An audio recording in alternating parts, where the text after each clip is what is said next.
साथियों नमस्कार, स्वागत अभिनंदन एक बार फिर से आप सभी का मेरे चैनल पर। तो साथियों, हम पढ़ रहे हैं रहस्य और रोमांच से भरपूर एक जादुई कहानी चंद्रकांता संतति। और आज के इस वीडियो में मैं लेकर गया हूँ आपके लिए इसी कहानी के खंड 2 के भाग 6 का 6वां बयान। तो आइए साथियों, मज़ा लेते हैं इस जादुई कहानी का।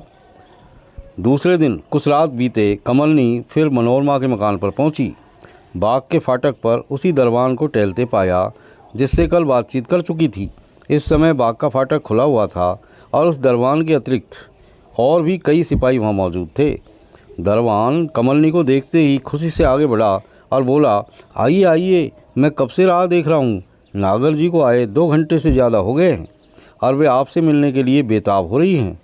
दरबान के साथ ही साथ कमलनी बाग के अंदर गई और उस आलीशान मकान के सहन में पहुँची जो इस बाग के बीचों बीच बना हुआ था। इस मकान के कमरों, दालानों, कोठरियों, तहखानों और पेचीले रास्तों का यदि यहाँ पूरा बयान किया जाए तो पाठकों का बहुत समय नष्ट होगा, क्योंकि इस हिकमती मकान के हर एक दर्जे और हर एक हिस्से बड़ी कारीगरी और मतलब के साथ बनाए गए हैं। यदि हमारे पाठकों को 3-4 बार इस मकान के अंदर जाने और रात भर रहने का मौका मिल जाएगा तो उन्हें यहाँ का बहुत भेद मालूम हो जाएगा। कमलनी ने नागर को सहन में टहलते हुए पाया। वह सिर नीचा किए किसी सोच में डूबी हुई टहल रही थी। कमलनी के पैर की आहट पाकर चौंकी और बोली, नागर, क्या मेरी सखी मनोरमा का संदेश लेकर तुम ही आई हो? कमलनी, हाँ। नागर, तुम कौन हो और कहाँ की रहने वाली हो? मैंने तुम्हें सिवाय आज के पहले कभी नहीं देखा। कमलनी, हाँ ठीक है, परंतु मैं अपना परिचय किसी तरह नहीं दे सकती। नागर, यदि ऐसा है तो मैं तुम्हारी बातों पर क्यों कर विश्वास करूंगी? कमलनी, यदि मेरी बातों पर विश्वास नहीं करोगी तो मेरा कुछ भी नहीं बिगड़ेगा। अगर कुछ बिगड़ेगा तो तुम्हारा या तुम्हारी सखी मनोरमा का। जब मनोरमा ने मुझे तुम्हारे पास भेजा तो मुझे भी इस बात का तरद्दुद हुआ और मैंने उससे कहा कि तुम मुझे भेजती तो हो, मगर जाने से कोई काम नहीं निकलेगा, क्योंकि मैं किसी तरह अपना परिचय किसी को नहीं दे सकती और बिना मुझे अच्छी तरह जांचे नागर मेरी बात पर विश्वास नहीं करेगी। इसके जवाब में मनोरमा ने कहा कि मैं लाचार हूँ, सिवाय तेरे यहाँ पर मेरा हितू कोई नहीं जिसे नागर के पास भेजूँ। यदि तू न जाएगी तो मेरी जान किसी तरह नहीं बच सकती। खैर, तुम्हें मैं एक शब्द बताती हूँ, मगर खबरदार वह शब्द सिवाय नागर के किसी दूसरे के सामने ज़ुबान से नहीं निकालना। जिस समय नागर तेरी ज़बान से वह शब्द सुनेगी उस समय उसका शक जाता रहेगा और जो कुछ तू उसे कहेगी वह अवश्य करेगी। आखिर मनोरमा ने वह शब्द मुझे बताया और उसी के भरोसे मैं यहाँ तक आई हूँ। नागर, कुछ सोचकर, वह शब्द क्या है? कमलनी, चारों ओर देखकर और किसी को न पाकर, विकट। नागर, कुछ देर तक सोचने के बाद, खैर, मुझे तुम पर भरोसा करना पड़ा। अब कहो, मनोरमा किस अवस्था में है और मुझे क्या करना चाहिए? कमलनी, मनोरमा भूतनाथ से मिलने के लिए गई थी, मगर उससे मुलाकात होने पर न मालूम कौन सा ऐसा सबब आ पड़ा कि उसने भूतनाथ का सिर काट लिया। नागर, चौंक कर, हैं? भूतनाथ को मार ही डाला? कमलनी, हाँ, उस समय मैं मनोरमा के साथ मगर कुछ दूर पर खड़ी यह हाल देख रही थी। नागर, अफसोस, मनोरमा ने बहुत ही बुरा किया। आजकल भूतनाथ से बहुत कुछ काम निकलने का ज़माना था। खैर, तब क्या हुआ? कमलनी, मनोरमा को मालूम नहीं था कि राजा बीरेंद्र सिंह का यार तेज सिंह इस समय थोड़ी ही दूर पर एक पेड़ की आड़ में खड़ा भूतनाथ और मनोरमा की तरफ देख रहा है। नागर, हो, तेज सिंह को भूतनाथ के मरने का सख्त रंज हुआ होगा, क्योंकि इन दिनों भूतनाथ दिलो जान से उन लोगों की मदद कर रहा था। अच्छा, तब? कमलनी, तेज सिंह बड़ी फुर्ती से उस जगह जा पहुंचा जहां मनोरमा खड़ी और एक लात मनोरमा की छाती पर ऐसी लगाई कि वह बदहवास ज़मीन पर गिर पड़ी। तेज सिंह ने उसकी मुस्कें बांध ली और जफील बजाई, जिसकी आवाज़ सुन कई आदमी वहां आ पहुँचे। उन लोगों ने मनोरमा के साथ मुझे भी गिरफ्तार कर लिया। उसी समय मनोरमा के कई सवार दूर से आते हुए दिखाई पड़े, मगर उन लोगों के पहुंचने के पहले ही तेज सिंह और उसके साथी हम दोनों को लेकर वहां से थोड़ी दूर पर पेड़ों की आड़ में जा छिपे गए। दूसरे दिन हम दोनों ने अपने को रोहतासगढ़ किले के अंदर पाया। मनोरमा ने अपने छूटने की बहुत कुछ कोशिश की, मगर कोई काम नहीं चला। आखिर उसने तेज सिंह से कहा कि भूतनाथ बड़ा ही शैतान, नालायक और खूनी आदमी था। उसका असल हाल आप लोग नहीं जानते। यदि जानते तो आप लोग खुद भूतनाथ का सिर काट डालते। इसके जवाब में तेज सिंह ने कहा कि यदि इस बात को तू साबित कर दे तो मैं तुझे छोड़ दूंगा। मनोरमा ने मेरी तरफ इशारा करके कहा कि यदि आप इसे छोड़ दें और 5 दिन की मोहलत दें तो इसे मैं अपने घर भेजकर भूतनाथ के लिखे थोड़े कागजात ऐसे मंगा दूं कि जिन्हें पढ़ते ही आपको मेरी बातों पर विश्वास हो जाए और भूतनाथ का बहुत कुछ विचित्र हाल भी जिसे आप लोग नहीं जानते मालूम हो। यदि मैं झूठी निकलूं तो जो कुछ चाहे मुझे सज़ा दीजिएगा। तेज सिंह ने कुछ सोच विचार कर कहा कि हो सकता है मुझसे बहाना करके इसे तुम अपने घर भेजो और किसी तरह की मदद मंगाओ, मगर मुझे इसकी कुछ परवाह नहीं। मैं तुम्हारी बात मंजूर करता हूँ और इसे मेरी तरफ इशारा करके छोड़ देता हूँ। जो कुछ चाहे इसे समझा बुझाकर अपने घर भेजो। इसके बाद मुझसे निराले में बातचीत करने के लिए आज्ञा मांगी गई और तेज सिंह ने उसे भी मंजूर किया। आखिर मनोरमा ने मुझे बहुत कुछ समझा बुझाकर तुम्हारे पास रवाना किया। अब मैं तो रोहतासगढ़ जाने वाली नहीं, क्योंकि बड़ी मुश्किल से जान बची है, मगर तुम्हें मुनासिब है कि जहाँ तक हो सके भूतनाथ के कागजात लेकर जल्द रोहतासगढ़ जाओ और अपनी सखी के छुड़ाने का बंदोबस्त करो। कमलनी की बातें सुनकर नागर सोच सागर में डूब गई। न मालूम उसके दिल में क्या क्या बातें पैदा हो रही थी, मगर लगभग आधी घड़ी के वह चुपचाप बैठी रही। इसके बाद उसने सिर उठाया और कमलनी की तरफ देख करके कहा, खैर अब मुझे रोहतासगढ़ जाना ज़रूरी हुआ। रात भर मैं वे सब इंतज़ाम करके सवेरे या कुछ दिन चढ़े रवाना हो जाऊंगी। कमलनी, अच्छा, तो मेरे ज़िम्मे जो कुछ काम था उसे मैं कर चुकी। अब तुम जो मुनासिब समझो करो और मुझे आज्ञा दो कि मैं जाऊं और अपना काम देखूं। नागर, इसमें कोई संदेह नहीं कि तुमने मुझ पर और मनोरमा पर भारी एहसान किया। अब मैं चाहती हूं कि आज की रात तुम यहाँ रह जाओ, क्योंकि मनोरमा को छुड़ाने के लिए रात भर में मैं जो कुछ इंतज़ाम करूंगी उसका हाल सवेरे तुमसे कुछ सलाह करके तब रोहतासगढ़ जाऊंगी। कमलनी, मैं इस योग्य नहीं हूँ कि तुम्हें राय दूँ, परंतु रात भर के लिए अटक जाने में मेरा कोई हर्ज नहीं है, यदि इससे आप लोगों की कुछ भी भलाई हो। नागर ने कमलनी के लिए एक कमरा खोल दिया और उसके खाने पीने के लिए बखूबी इंतजाम कर दिया। तो साथियों, अब यहाँ पर 6वां बयान पूरा होता है और 7वां बयान शुरू करते हैं। आधी रात जा चुकी है। कमलनी उस कमरे में जो उसके सोने के लिए मुकर्रर किया गया था चारपाई पर लेटी हुई करवटें बदल रही है, क्योंकि उसकी आंखों में नींद का नामो निशान नहीं है। उसके दिल में तरह तरह की बातें पैदा होती और मिटती है। उसे इस कोठरी की बनावट ने और भी तरद्दुद में डाल रखा है।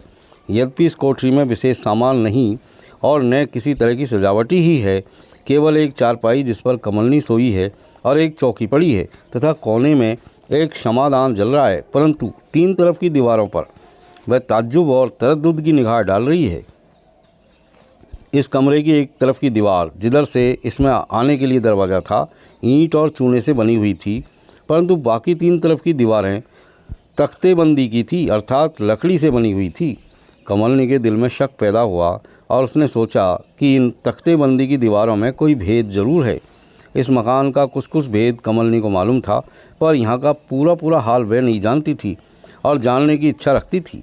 आखिर कमलनी से चुप न रहा गया और वह चारपाई से उठी। पहले उसने उस दरवाजे को भीतर की तरफ से बंद किया जो इस कमरे में आने जाने के लिए था। इसके बाद कमर से खंजर निकाल लिया और उसके कब्जे से उन तख्तेबंदी की दीवारों को जगह जगह से ठोक कर देखने लगी। एक जगह से उसे दीवार पोली मालूम पड़ी और उस पर वह बखूबी गौर करने लगी। जब कुछ मालूम नहीं हुआ तो उसने क्षमादान उठा लिया और फिर उस जगह को गौर से देखने लगी। थोड़ी ही देर में उसे विश्वास हो गया कि यहाँ पर एक छोटा सा दरवाज़ा है, क्योंकि दरवाजे के चारों तरफ की बारीक दरार का निशान बहुत गौर करने पर मालूम होता था।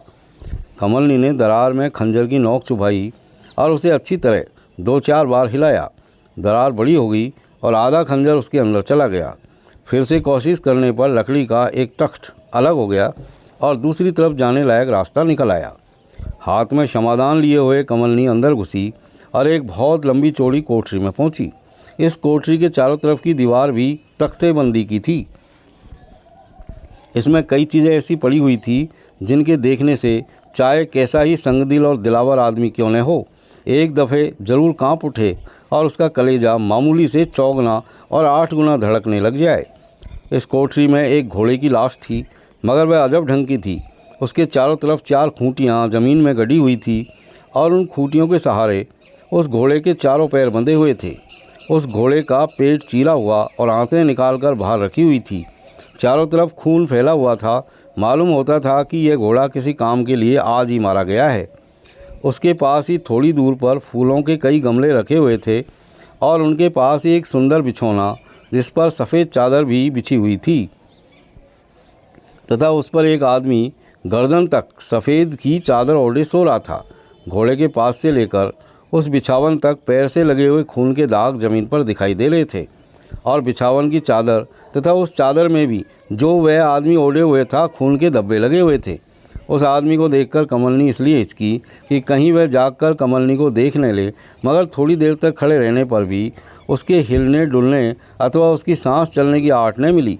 तब कमलनी हाथ में क्षमादान लिए हुए उस बिछावन के पास गई और रोशनी में उस आदमी की सूरत देखने लगी।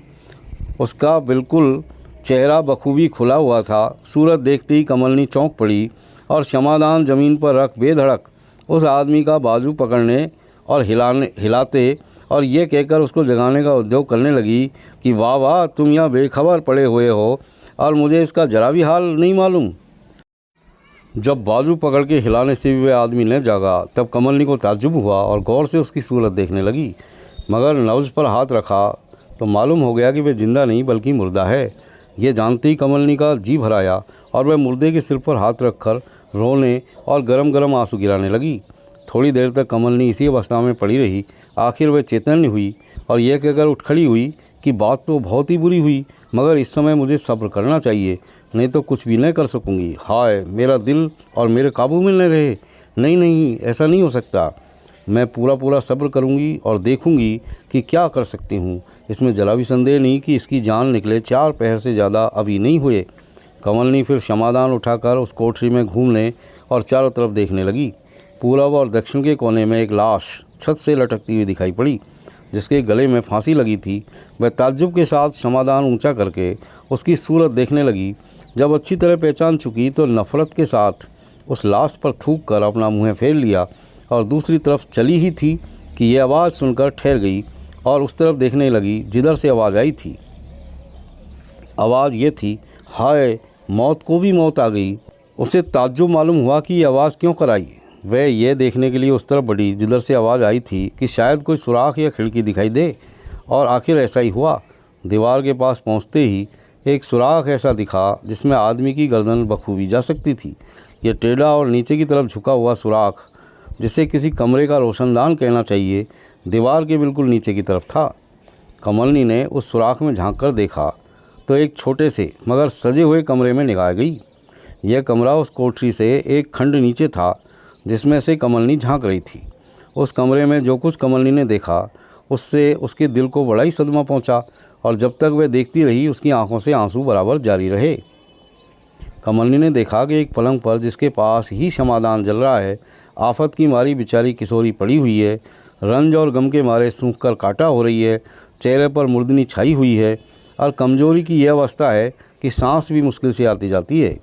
थोड़ी थोड़ी देर पर उसके होठ हिलते हैं और धीरे धीरे कुछ कहती है, मगर जब कहती है तो उसकी आवाज़ साफ सुनाई देती है। वह कह रही थी, हाय, अब इससे बढ़कर दुर्दशा क्या हो सकती है। इंद्रजीत सिंह, तुम्हारी मोहब्बत में मैं यहाँ तक पहुँच चुकी। कुल में कलंकनी कहाई, लज्जा को तिलांजलि दे बैठी और वह सब दुख झेलने को तैयार हुई जो तुम्हारी बदौलत। थोड़ी देर चुप रहकर यहाँ तक रोई कि अब आंखों में आंसू भी नहीं रहे। खाना पीना छोड़ देने पर भी निगोड़ी जान नहीं निकलती। हाय, मौत को भी मौत आ गई। नहीं, मौत को मौत नहीं आई। वह देखो, मेरे सामने खड़ा हुआ काल मेरी तरफ देख रहा है। अब कुछ दम ही की मेहमान हूँ। मैं तो जाती हूँ, मगर अफसोस अपने प्यारे की जुदाई का रंज और उसकी बेवफाई और बेमुरवती की शिकायत अपने साथ लिए जाती हूँ। हाय, इस समय ऐसा कोई भी नहीं जो मेरी हालत देखे और मेरे बाद उनसे जाकर थोड़ी देर चुप रहकर, जब उनको मेरी परवाह ही नहीं है तो मेरा हाल कोई उनसे कहकर करेगा ही क्या। उन्होंने तो खुद कहला भेजा है कि मुझे कुछ भी परवाह नहीं। हाय, मैं ऐसी बात कैसे सुन सकी। उसी समय मेरी जान क्यों नहीं निकल गई? नहीं नहीं, ये सब अय्यारी है, उन्होंने ऐसी बात कभी न कही होगी। पर इससे क्या हो सकता है जबकि दम निकलने में कुछ कसर बाकी नहीं है। देखो देखो, वह काल अब मेरी तरफ बड़ा चला आता है। अच्छा है, किसी तरह वह शायद आए भी तो। हे सर्वशक्तिमान जगदीश्वर, मैं तुम्ही को गवाह रखती हूँ, क्योंकि तुम खूब जानते हो कि मैं निर्दोष इस दुनिया से उठी जाती हूँ और इंद्रजीत सिंह की मोहब्बत के सिवाय अपने साथ कुछ भी नहीं लिए जाती। हाँ, उस प्यारे की। इसके बाद बहुत देर तक राह देखने पर भी कुछ सुनाई नहीं दिया। कमलनी ने समझा कि या तो इसे कमजोरी से घसा गया और या इस बेचारी हसरत की मारी का दम ही निकल गया। इस समय कमलनी ने जो कुछ देखा या सुना वह उसे बेसुध करने के लिए काफ़ी था। कमलनी जार जार रो रही थी, यहाँ तक कि हिचकी बन गई और उसे इस बात का ध्यान बिल्कुल ही जाता रहा कि मैं यहाँ किस काम के लिए आई हूँ, क्या कर रही हूँ और इस समय कैसे खतरे में फंसी हुई हूँ। कमलनी के लिए यह समय बड़े ही संकट का था।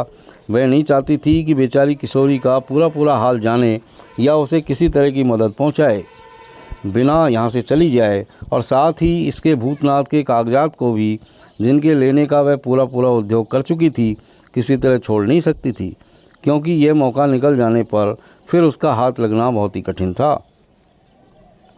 किशोरी की हालत पर अफसोस करती हुई कमलनी अभी नीचे देख ही रही थी कि यकायक उस कमरे का दरवाज़ा खुला और एक खूबसूरत नौजवान अमीराना पोशाक पहने अंदर आता हुआ दिखाई पड़ा। उसके पीछे हाथ में पंखा लिए एक लौंडी भी थी, जिसने अंदर पहुंचने पर उस दरवाजे को उसी तरह बंद कर दिया। इस नौजवान की उम्र लगभग 25 वर्ष की होगी। मियाना कद, गोरा रंग, हाथ पैर से मजबूत और खूबसूरत था। वह किशोरी के पलंग के पास आकर खड़ा हो गया और गौर से उसकी तरफ देखने लगा। उस पलंग के पास ही एक मोढ़ा कपड़े से मढ़ा हुआ पड़ा था, जिसे लौंडी उठा लाई और पलंग के पास रखकर पंखा झलने लगी। नौजवान ने बड़े गौर से किशोरी की नाड़ी देखी और फिर उस लौंडी की तरफ मुँह करके कहा, गश आ गया है। लौंडी, कमजोरी के सबब से। नौजवान, एक तो बीमार, दूसरे कई दिन से खाना पीना सब छोड़ दिया, फिर ऐसी नौबत तो हुआ ही चाहे। अफसोस ये मेरी बात नहीं मानती और मुफ्त में जान दे रही है। लौंडी, इस जिद का भी कोई ठिकाना है? नौजवान, खैर चाहे जो हो, मगर दो बात से तीसरी कभी हो ही नहीं सकती। या तो ये मेरी होकर रहेगी या इसी अवस्था में पड़ी पड़ी यमलोक को सिधार जाएगी। अच्छा, इसे होश में लाना चाहिए। जो हुक्म, कहकर लौंडी वहाँ से चली गई और एक अलमारी में से, जो पलंग के सिरहाने की तरफ थी, कई बोतलें निकाल लाई, जिन्हें उस नौजवान के पास रखकर वह फिर पंखा झलने लगी। नौजवान ने अपनी जेब में से रुमाल निकालकर एक बोतल के अर्क से उसे तर किया और दूसरी बोतल में से थोड़ा सा अर्क हाथ में लेकर किशोरी के मुँह पर छींटा दिया। इसके बाद वही रुमाल नाक के पास ले जाकर कुछ देर तक सूंघाया।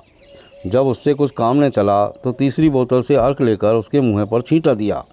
थोड़ी देर में किशोरी का गश जाता रहा और उसने आँख खोलकर देखा, मगर जैसे ही उस नौजवान पर निगाह पड़ी वह कांप उठी और दोनों हाथों से मुँह ढाँक कर बोली, हाय, न मालूम यह चंडाल अब क्यों मेरे पास आया है। नौजवान, मैं इसी वास्ते आया हूँ कि एक दफ़े तुमसे और पूछ लूँ। किशोरी, एक दफ़े क्या 100 दफ़े कह चुकी कि तू मुझसे किसी तरह की उम्मीद न रख। मैं तेरी सूरत देखने की बनिस्बत मौत को 1000 दर्जे अच्छा समझती हूँ।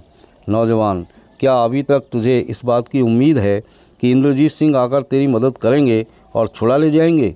किशोरी, मुझे क्या पड़ी है कि इन सब बातों का तुझे जवाब दूँ। मैं तुझ पर बल्कि तेरी 7 पुश्त पर थूकती हूँ। चांडाल, हट जा मेरे सामने से। लौंडी नौजवान से, हजूर, इस कमीनी औरत से क्यों बेइज्जती करा रहे हैं?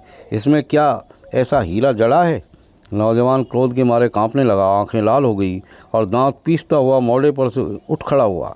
दाहिने हाथ से वह छुरा निकाल लिया जो उसकी कमर में छिपा हुआ था और बाएं हाथ से किशोरी का हाथ पकड़कर यह कहता हुआ उसकी तरफ झुका, जब ऐसा ही है तो मैं इसी समय क्यों न तुझे यमलोक पहुंचाऊं। उस नौजवान और किशोरी की अवस्था देखकर कमलनी परेशान हो गई और सोचने लगी कि इस जल्दी में कौन सी तरकीब की जाए कि किशोरी की जान बचे। मगर वह कर ही क्या सकती थी? एक तो वह स्वयं चोरों की तरह कोठरियों में घूम रही थी, यदि किसी को जरा भी शक हो जाए तो उसकी जान पर आ बने। दूसरे, कोई ऐसा रास्ता भी नहीं दिखाई देता था जिधर से किशोरी के पास पहुंचकर उसकी सहायता करती। मगर इसमें कोई संदेह नहीं कि कमलनी बहुत होशियार, चालाक और बुद्धिमान थी। उसने बहुत जल्द दिल में इस बात का फैसला कर लिया कि अब क्या करना चाहिए। एक ख्याल बिजली की तरह उसके दिल में दौड़ गया, मगर देखना चाहिए उससे कहाँ तक काम निकलता है।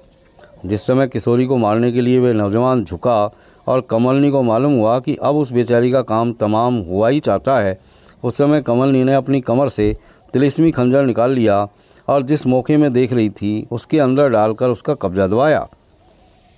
यह खंजर बिजली की तरह चमका और उस कोठरी में इतनी ज़्यादा चमक या रोशनी पैदा हुई कि लौंडी किशोरी और उस नौजवान की आंखें बिल्कुल बंद हो गई जो किशोरी को मारना चाहता था। इसके साथ ही कमलनी ने भारी स्वर में आवाज़ दी, खबरदार, किशोरी की जान लेकर अपनी जान का ग्राहक मत बन। उस बिजली की चमक ने तो नौजवान को परेशान कर ही दिया था, मगर साथ ही कमलनी की आवाज़ ने जो रौब की आवाज़ मालूम होती थी उसे बदहवास कर दिया और वह इतना डरा और घबराया कि बिना कुछ सोचे और किशोरी को दुख दिए उस कोठरी से निकल भागा। कमलनी ने भी अब उस जगह ठहरना मुनासिब न जाना। जहाँ तक जल्द हो सका उसने अपने कमरे में चली आई। उस तख्त के दरवाजे को जिसे खोल दूसरी कोठरी में गई थी, ज्यों का ज्यों बंद करने के बाद अपने कमरे का दरवाज़ा भी खोल दिया जो दूसरी कोठरी में जाने के पहले भीतर से बंद कर लिया था। उस समय रात बहुत थोड़ी रह गई थी। कमलनी ने चाहा कि 2 घंटे आराम करे, मगर जो कुछ अद्भुत बातें उसने देखी और सुनी थी उसके ख्याल और विचार ने आराम लेने न दिया और उसे किसी तरह नींद न आई। अभी आसमान पर सुबह की सफ़ेदी अच्छी तरह फैलने भी नहीं पाई थी कि दरवाज़ा खुलने की आहट मालूम हुई। कमलनी ने दरवाजे की तरफ देखा तो नागर पर नज़र पड़ी। कमलनी पहले ही से सोचे हुए थी कि आज की अद्भुत बातों का असर कुछ न कुछ नागर पर ज़रूर पड़ेगा और वह सवेरा होने से पहले ही यहाँ पहुँचेगी। बल्कि ताज्जुब नहीं कि वह मुझ पर किसी तरह का शक भी करे। आखिर कमलनी का सोचना ठीक निकला। इस समय नागर के चेहरे पर परेशानी और उदासी छाई हुई थी। उसने आते ही कमलनी पर एक तेज़ निगाह डाली और सवाल करना शुरू कर दिया, नागर, इस समय तुम्हारी आंखें लाल मालूम होती है, क्या नींद नहीं आई? कमलनी, हाँ, 2 घंटे के लगभग तो मैं सोई, मगर फिर नींद नहीं आई। अभी तक डर के मारे मेरा कलेजा काँप रहा है। यह उम्मीद नहीं थी कि तुम मुझे ऐसी भयानक जगह सोने के लिए दोगी, क्योंकि मैंने तुम्हारे साथ किसी तरह की बुराई नहीं की थी। नागर ताज्जुब से, सो क्या, तुम्हें किस बात की तकलीफ़ हुई और यहाँ पर क्या भयानक वस्तु देखने में आई? कमलनी, मैं यहाँ पर अब एक सायत भी नहीं ठहर सकती, केवल तुम्हारी राह देख रही थी। नागर, आखिर मामला क्या है, कुछ कहो भी तो। कमलनी, अच्छा, बाहर चलो तो जो कुछ देखा है तुमसे कहूँ। इसमें कोई शक नहीं कि नागर बहुत तेज़ी के साथ आई थी और उसे कमलनी पर शक था, मगर कमलनी ने ऐसे ढंग से बात की कि उसकी हालत बिल्कुल ही बदल गई और वह तरह तरह के सोच में पड़ गई। नागर और कमलनी बाहर आई और सहन में एक संगमरमर की चौकी पर बैठकर बातचीत करने लगी। नागर, हाँ कहो, तुमने क्या देखा? कमलनी, 2 घंटे तो मैं बड़े आराम से सोई, पर यकायक घड़घड़ाहट की आवाज़ सुन चौंकी और घबराकर चारों तरफ देखने लगी। नागर, घड़घड़ाहट की आवाज़ कैसी? कमलनी, मालूम होता था कि इस कमरे के नीचे कई गाड़ियां दौड़ रही है। पहले तो मुझे शक हुआ कि शायद भूकंप आने वाला है, क्योंकि उसके पहले भी प्राय ऐसी घटना हुआ करती है, मगर सो नहीं हुआ। आखिर थोड़ी देर तक राह देखकर फिर सो रही। आधा घंटा भी नहीं हुआ होगा कि मेरी चारपाई हिली। मैं घबराकर उठ बैठी और अपने सामने एक कम उम्र लड़के को देखकर ताज्जुब करने लगी। नागर ताज्जुब से, कम उम्र लड़का? या कोई औरत थी? शायद तुमने अच्छी तरह ख्याल नहीं किया हो। कमलनी, जी नहीं, जहाँ तक मैं समझती हूँ वह लड़का ही था। नागर, भला उसकी उम्र क्या होगी और सूरत शक्ल कैसी थी? कमलनी, अच्छा, तब क्या हुआ? कमलनी, उसने आते ही मुझसे पूछा कि सच बता, किशोरी कहाँ है? नागर, आते ही किशोरी को पूछा? कमलनी, जी हाँ, मैंने जवाब दिया कि मुझे खबर नहीं। इतना सुनते ही उसकी आंखें लाल हो गई और गुस्से के मारे थर थर काँपने लगा। उसने वह बड़ा डिब्बा जो हाथ में लिए था ज़मीन पर दे मारा। उस डिब्बे में से इतनी तेज़ चमक पैदा हुई कि जिसे मैं अच्छी तरह बयान नहीं कर सकती थी। मालूम होता था कि आसमान से उतरकर कई बिजलियां एक साथ कमरे के अंदर घुसी है। मेरी आंखें एकदम बंद हो गई और मैं कांपकर चारपाई पर गिर पड़ी। थोड़ी देर बाद मालूम हुआ कि कोई आदमी मेरे बदन पर हाथ फेर रहा है। बस उसी समय मैं बेहोश हो गई और तनो बदन की सूझ जाती रही। मैं समझती हूँ कि कोई पैर भर के बाद मुझे होश आया और तब से बराबर जाग रही हूँ। मैंने बहुत चाहा कि कमरे से निकल भागूं, मगर डर के मारे हाथ पैर ऐसे कमज़ोर हो गए थे कि चारपाई से उठ न सकी। इस समय जब तुम्हारी सूरत देखी तो जरा जी ठिकाने हुआ। नागर कुछ देर सोचने के बाद धीरे से, बेशक यह काम मजली रानी का है, दूसरे का नहीं। कमलनी, मजली रानी कौन है? नागर, तुम उसे नहीं जानती हो। कमलनी, खैर जो हो, मैं तो सोचे हुए थी कि कल या परसों जब मैं अपना काम करके लौटूंगी और एक रात इस शहर में काटने की नौबत आएगी तो बस इसी मकान में रह जाऊंगी, क्योंकि मनोरमा की मोहब्बत के भरोसे इसे भी अपना घर समझती हूँ। मगर रात की बात ने ऐसा डरा दिया कि अब हिम्मत नहीं पड़ती। नागर, नहीं नहीं, तुम जब इधर आया जाया करो तो यहाँ ज़रूर टिका करो और इस मकान को अपना ही समझो। मैं लौंडियों और नौकरों को इस विषय में पूरा हुक्म देती हूँ। यह भयानक घटना जो आज हुई रोज़ नहीं हो सकती, इससे निश्चिंत रहो। कमलनी, क्या कहूँ, अभी तक होश हवास दुरुस्त नहीं हुए हैं। नागर, जरा ठहरो, मैं इस कमरे में जाती हूँ और एक चीज़ देखकर अभी लौट आती हूँ। नागर उठी और उस कमरे में चली गई जिसमें कमलनी सोई थी, मगर थोड़ी देर बाद आकर के बोली, तुम बेखौफ रहो, आज के बाद फिर कभी इस मकान में ऐसी घटना न देखोगी। क्या करूँ, लाचार हूँ, क्योंकि इस समय मुझे झक मारकर रोहतासगढ़ मनोरमा को छुड़ाने के लिए जाना ही पड़ेगा, नहीं तो आज एक भारी काम निकलने का मौका आ गया था। कमलनी, तुमने क्या कहा? मेरी समझ में कुछ नहीं आया। नागर, इन बातों को तुम नहीं समझ सकती। खैर, अब तुम्हारा क्या इरादा है? मैं तो रोहतासगढ़ जाने के लिए तैयार हो चुकी हूँ। कमलनी, अच्छी बात है, जहाँ तक हो सके जल्दी जाओ। मैं भी एक ज़रूरी काम के लिए मिर्ज़ापुर जाती हूँ, कल या परसों तक लौटूंगी। मैं तो कल ही चली जाती, मगर तुमने व्यर्थ मुझे रोक लिया। नागर, मैंने व्यर्थ नहीं रोका था, मगर हाँ, अब उसे व्यर्थ ही कहना चाहिए। खैर, माफ़ करो और कृपा करके मेरी एक बात स्वीकार करो तो बड़ा एहसान मानूंगी। कमलनी, वह क्या?